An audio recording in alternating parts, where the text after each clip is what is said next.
Hey,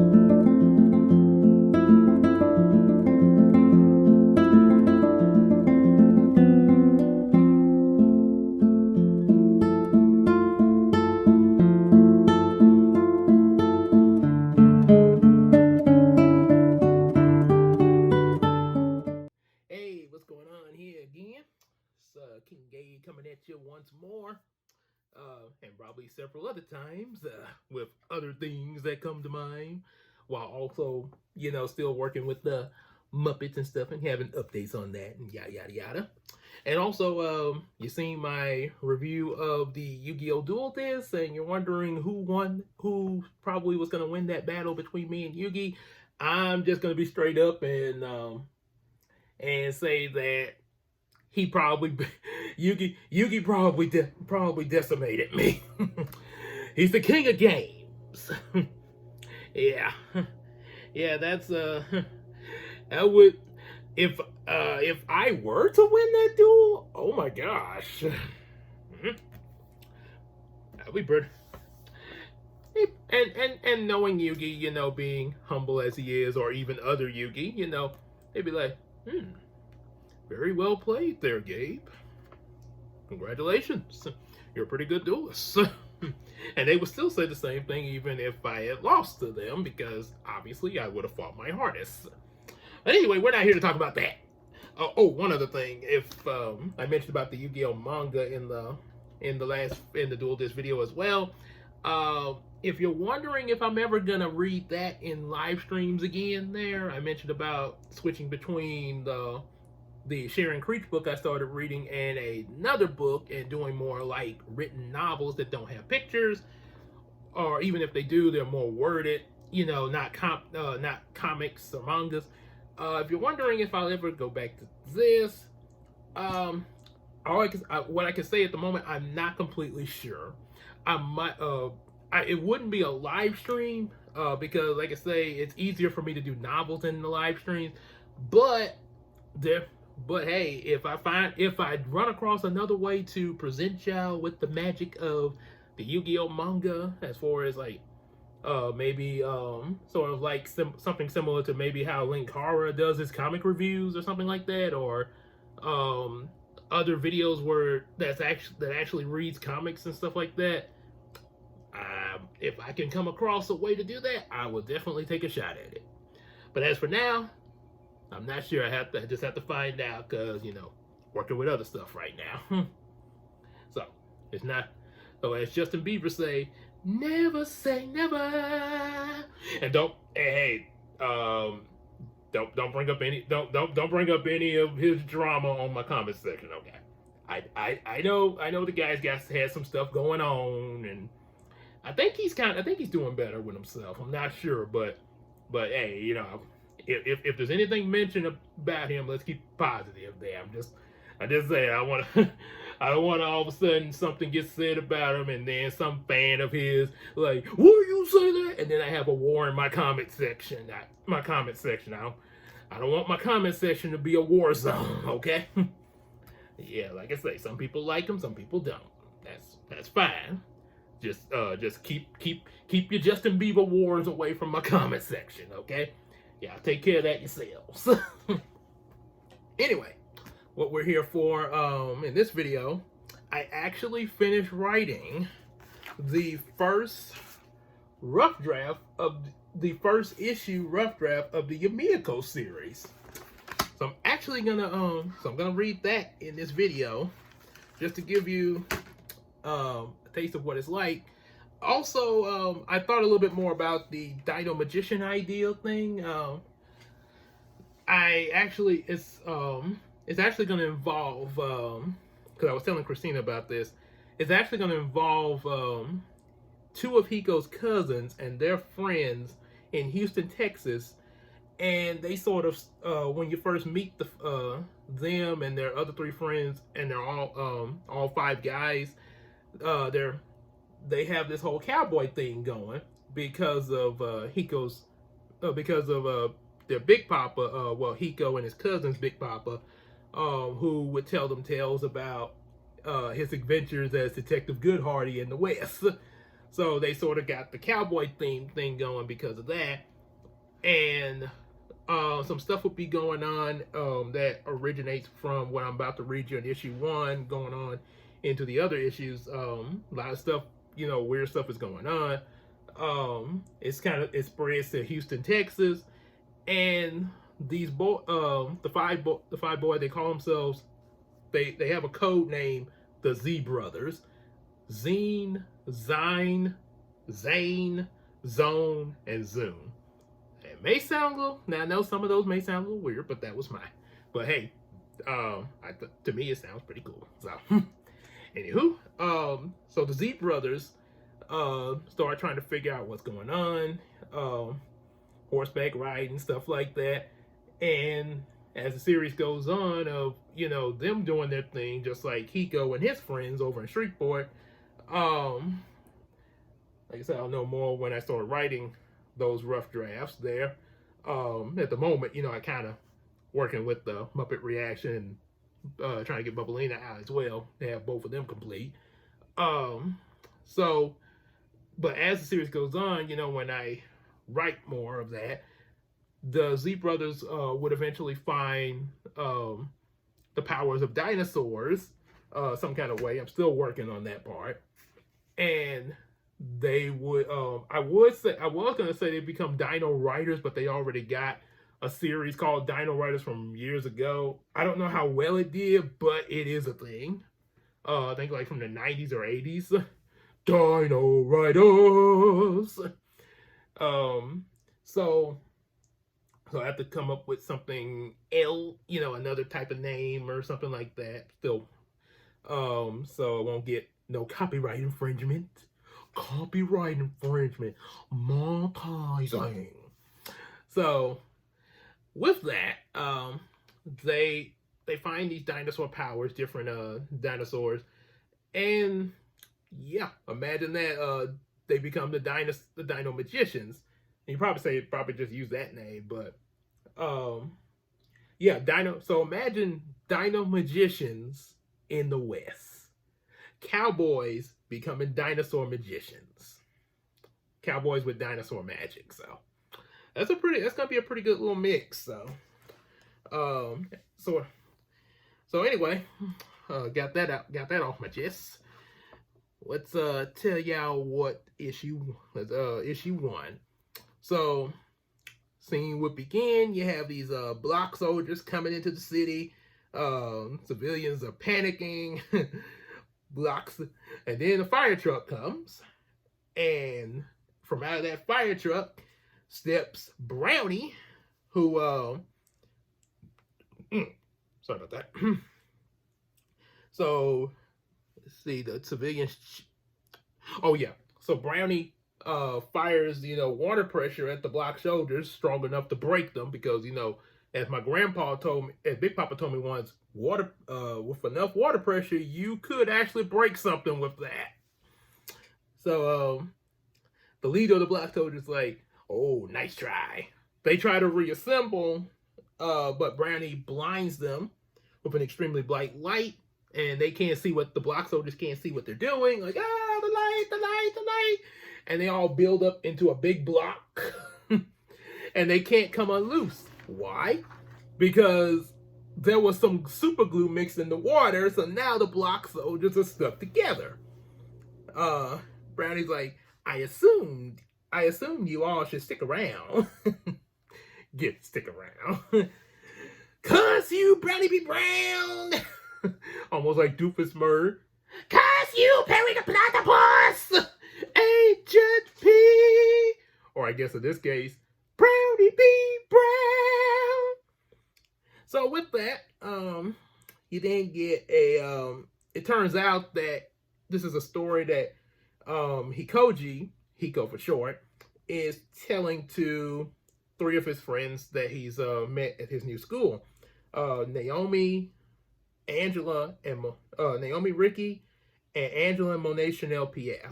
Angela and Monet in this series, unlike the Star Trek series, are not just best friends, but they're actually twin sisters, because they practically look alike, and why not? So And also, both characters are based off of Angela, who, if y'all hadn't seen the live streams or any previous videos, um, was a friend of mine that passed back in September of 2019, before all this, that we're going through started, um, in a car wreck right when I got home, and I found out when I came home from church and was trying to call her to bring her the sixth issue of Star Striker that debuted her character Diva Slay, and I heard it, I almost fell out of the chair. I was like, "Oh my goodness!" Yep. So this is definitely So when I actually get this into an actual only thing that I really wish I could have done, because book 6 was published after her was actually, well, it was published before she passed. So when the first issue of Yumiko comes out, since Angela and Monet are immediately in this, there I'll put a in loving memory of Angela with those two characters next to her. Yeah, so definitely pay respects to the though. I ain't gonna be like Disney, as Claire told me, the reason why, the thing that she hated about the live action Aladdin was that they did not pay tribute to Robin Williams. Will Smith actually did. He actually acknowledged Robin Williams, but the people at Disney did not. Y'all should be ashamed of yourselves. So, but I'm gonna do it. I'm gonna pay acknowledge to my friend though. So anyway, so so after Hiko's told him the story, he told him the story, and Hiko mentions that Brownie saves the day and everything, and they're like, "Oh man, that's a good story there." Monet wonders if he could tell a Brownie story that has a little romance in it. Hiko kind of gets a little nervous, and there's a mention about a space adventure that Brownie had,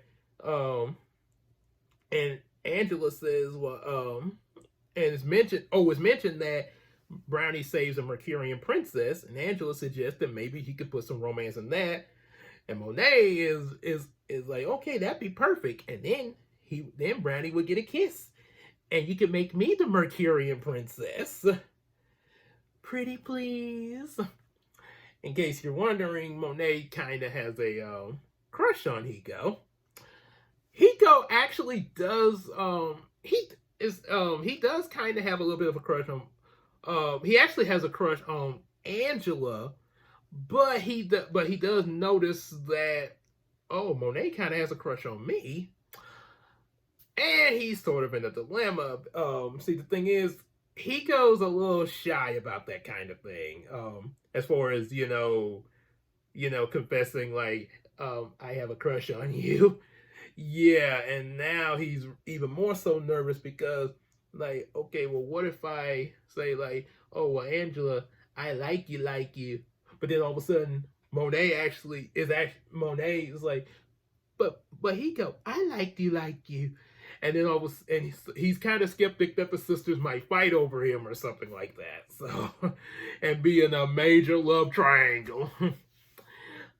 and the like you turn that come from Hey Arnold. Oh, Arnold, I just like you, but I don't like you, but I just like you. Well, I like you, but you just like me, but not like me. It get kind of confusing, but kids. So, so there's that. So Hiko is wondering what he should do about this, and on top of that, he's even got a crush on another girl. Another girl, and I'm gonna be honest. Trust me, I've had a lot of crushes growing up. So, growing up from ever since I was like 5 years old up to high school. Before I met Christina, I've had crushes crushes here and there pretty much every year, ever since 5 years old. So, yeah, so that's where that comes from. So, he also has this crush on Yuki Yuki Yukoto, aka Sword Girl, who her real name is who is actually from a movie, and the actress who plays her is Julie Yukoshi, which later in the series would become Sword Girl for real, sort of like Darkwing Duck, that whole thing with him in the new DuckTales series. So, but he's never met her in person. So yeah, he only knows her by the name that she has in the movie. He doesn't even know the actress's real name, which is a reference to how when I was in elementary, when I first saw the Matilda movie, I developed a crush on Matilda, but I didn't know her by her name, Mara Wilson. I just knew Matilda. And I even had a dream of Matilda once where the two of us were riding bikes to Brookshire's. Sounds kind of, well, take it for what you may. But we rode to Brookshire's, and then after, I don't know, I guess we got some groceries there. I'm not sure. But when we were leaving, Matilda since, like I said, I knew about Matilda. She said, I'm going to meet you at the gym tomorrow. And then I woke up and I was like, Mom, Matilda's going to meet me at the gym. Yeah, okay. Now go back to sleep now, okay? Because it's like 3 in the morning when I woke up telling Mom this. It's like 3 in the morning. Well, I tell you one thing, like I say, if hopefully, hopefully, good Lord say the same. Couple of years, me and Christina have our first kid and everything. I guess when that kid become around that age that I was, be prepare yourself, baby, because he might wake up. I know he ain't a baby no more, but he might wake up at 2 or 3 in the morning and tell us something that he dreamed about. Cause Dad did it. Well, you did it, Dad. Yes, I did. Okay, now go back to sleep. But yes, I'm glad you remembered that. Thank you. As Tim Allen, Santa Claus say, this milk tastes funny. You said you were lactose intolerant. I did say that, didn't I? Thank you for remembering. Okay, I go back to sleep with a smile. So, okay, didn't mean to go that far off topic. So, anyway, so Hiko decides to clear his mind by playing a video game. Now, here's the thing. It's not mentioned right away that he's going into a video game. But when he goes in there, he also imagines himself in the game. Yuki is actually a part of the game. At least that's what I think, or it might be part of his imagination too. But I think, she is part of her. The character is an avatar in the game, and so so the game begins. They have a conversation. Excuse me. About the ancient Majiran samurais, stuff like that. And so then Hiko goes to the next phase of the game, and suddenly things started to change. There's this mysterious rogue man who shows up and sends Hiko through a portal. Turns out this starts to become more than just a game. And Brownie is now alive, and both Hiko and Brownie wake up in the next stage of the game, where they meet up with someone that Hiko's never seen before, named Yiro. But before, and meanwhile, back in the real world, you get to see Samuel, aka Star Striker, but he hasn't become Star Striker yet. So he's going to have sort of a rebirth in this series, like them rebirth comics. So, Samuel, Shelia, his sister's going to be in there too. And the two of them come.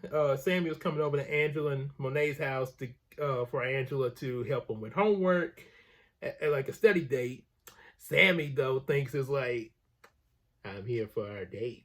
It's a study date. And So one thing I'm doing with Angela and Samuel here, in my Star Striker books, yeah, they Samuel had a crush on Angela, and he does in this series.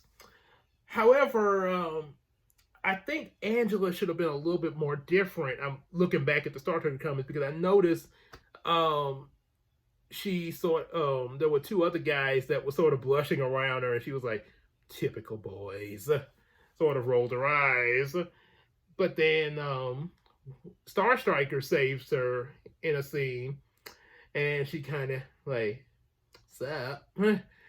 Then she finds out that Samuel is Star Striker immediately after that, and and is even cool with Samuel kissing her hand. So yeah, not that there's anything wrong with that, but looking back, I felt I wanted it to be a little different. I thought about making it more like those any of y'all that's ever seen Jamie Foxx and Fancy.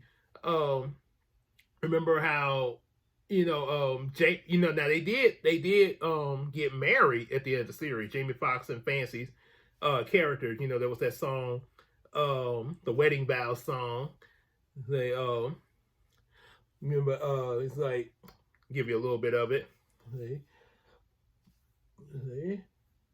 I'll be honest, I cannot lie. There'll be real good days and be some bad times. But I'll be standing right beside you, my sweet lady. Me and my love of mine. Oh, so as you take this ring and I place it on your sweet, lovely hand, we will show our kids, they will tell their kids what mom and daddy did on the day I married my angel. I love you, my angel. And of course, everybody applauded because everybody applauded when Jamie Foxx do his little numbers in the show. Also, I sang that song at my actual wedding with Christina. That was when they asked me to do my vows to Christina. I sang that song, and boy, everybody applauded in that church. I mean, actually, some of them were kind of crying tears of joy a little bit there. It was really kind of got to a lot of them there. So yeah, I thought maybe Samuel and Angela should be kind or like a kid version of Jamie and Fancy. Because in the first of the Jamie Foxx series, Fancy sort of was like, I'm not really interested in you, Jamie. And, Jamie was constantly like, come on, Fancy Pants, come on out with me, throughout. And it was like 3 seasons. And then at the end of the 3rd season, leading into the 4th season, Jamie and Fancy were boyfriend, girlfriend officially. Yep. And then they sort of had a little bit of a conflict. But towards the last half of the 5th season, Fancy, will you marry me? Yep. So that's kind of what I was thinking with Sammy and Angela. I don't want Angela to just instantly go from, but make it more earned. Sort of that's kind of how it was with me and Christina. I kind of she made me earn her love there. Yeah, she played hard to get. She really played hard to get. Hard as that might be to believe now. But yeah, she did. So anyway, so there's that. Monet then shows up and she wants to go over she wants all of them to go over to Hiko's house to discuss about the space story. So they all go. Samuel even makes a little wink to the audience where she says, Angela will be in love with me soon. Her heart will be star-struck in romance. Oh, she'll be struck with something, all right. So back in the game, Yuro mentions to Brownie and Hiko that some things have been going on both with the game and somewhat are starting to happen in the real world, as you'll find out in the series. He mentions that Hiko is a born magician warrior, and due to Hiko's intense imagination, that's kind of what make Hiko's magic work. The way magic works in this series with the different magician or magician warriors, as I call them, is based upon the imagination. And who has more imagination than a kid? So, yep. However, just like there are people that use their imagination and magic for good, there's also ones that use it for bad. So, as that you pretty much can see where that's going. If both sides can use them, yeah, you pretty much got your plots. Somewhat, yeah, at least for the beginning. So he finds out about that. Samuel, Sheila, Monet, Angela, and Naomi come over to Hiko's house and they realize that there's some really weird stuff going on in Hiko's house. It's sort of warped due to what's going on in the game, and that robe guy appears and tells them and puts them in a dimensional warp. So it's going to be now up to Hiko to get them out. Hiko doesn't know that this is going on, but yeah, they won't be able to come out of this dimensional warp until Hiko wins the first phase of the game. Hiko, him and Brownie go through some more to they begin the game. And they go into a room and they find a jar of grape jelly. The game that they're playing called Magic Journey is, if I hadn't mentioned it before, based off of Star Tropics, and the first Star Tropics game, and also a little bit of Final Fantasy, and some other games that I play are kind of mixed in there as well. So it's a lot of things with imagination and video games, and also short stories that I've written. So a lot of my ideals wrapped up in a burrito. So anyway, I don't know who that is there, but anywho, as they're going through the game, they see a secret room and they go in there, and in this room is a jar of grape jelly. Now, in the official Star Tropics game, it was a jar of medicine. And there's nothing wrong with medicine, because it helps you out. That's what you use to heal up your heart points in the Star Tropic games. Reason I say grape jelly is because, funny thing, when I saw the medicine jar, I did not know that's what it was called. I thought it was strawberry jam because it was red and stuff. I thought I was getting strawberry jam in the game. And later I found out it was medicine when I watched, different game tutorials on YouTube years later. So I just decided, well, hey, I'll call it grape jelly. It would sound kind of, add a little humor there. So they find the grape jelly. Then that's when they meet the game fairy, which would later become Hiko's sister Taikari. As y'all seen and as y'all heard me mention, based on on Claire, my co-writer Claire, mixed with her character CJ. And the game fairy offers to hold on to it, but Brownie thinks that it's a trap, and they kind of get into a little argument there. Taikari, the game fairy, she's very nice, but she has a very short temper, sort of like a Mankey in Pokemon. Although Mankey is usually calm, it does have a short temper. Once Mankey begins to thrash, stopping it is impossible. So, you got that, and so she shows them where some more grape jelly is, kind of with an attitude because Brownie's ticked her off with their argument.